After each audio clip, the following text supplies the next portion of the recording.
Well, two full deployments. I had a third one that I was only there for about 90 days. And then I came back because I got picked to go take a first sergeant position in another brigade. And then, so three, but really they're two. I had two deployments. Two? Both 12 months or? Yeah, both of them 12 months. Both Afghanistan and Iraq or? No, so the first one was Iraq. That was in 2005, 2006. And then the next one was in our deployment that we went on in Afghanistan. That was in 2000. What was that, 9 to 10? 2009 to 10, yeah. Yep, 4th Brigade. And were there some defining moments in those deployments, either one of them? Oh, man. Yeah. So in the first deployment, one of the most defining moments was when we lost Devorah and Clay. So Sergeant First Class Devorah was our platoon sergeant. I was a specialist back then.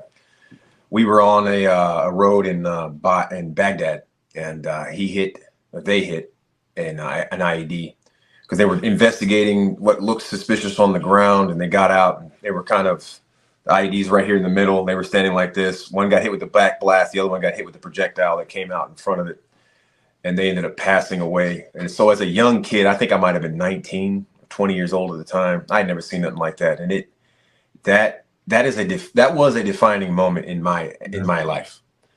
That made me look at things completely different. I kind of went through a depression spell, but you don't really deal with it when you're in deployment because you got to keep going on mission. Yeah. And so that affected me for the rest of my career. It still does to this day. And then on my second deployment, I remember watching our sister platoon, our first platoon. I was in Bravo Troop 473 Cav back then. And we had this young guy named PFC Justison. And first platoon had gotten hit with an IED, and Justison was he was on top of this culvert, and the culvert kind of crumbled in and around him, and he ended up dying. And so I remember helping him being pulled out of the culvert, and his platoon was really affected by it. And I remember looking on the faces of some of the other guys, and I knew that look.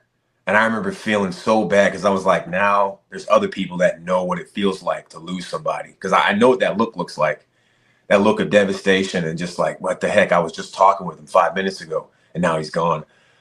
That really wrecked me, seeing other people feeling that same thing, because I didn't like that. You know, all the other stuff in deployment, getting shot at, that never bothered me. It was losing friends that really tore me up.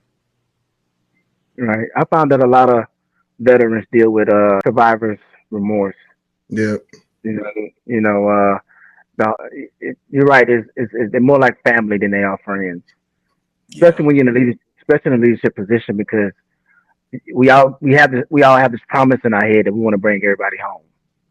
Whether we say it out loud or not, that's a promise we make to ourselves. So I'm sorry for your loss, brother. I appreciate that. Deeply sorry for your loss.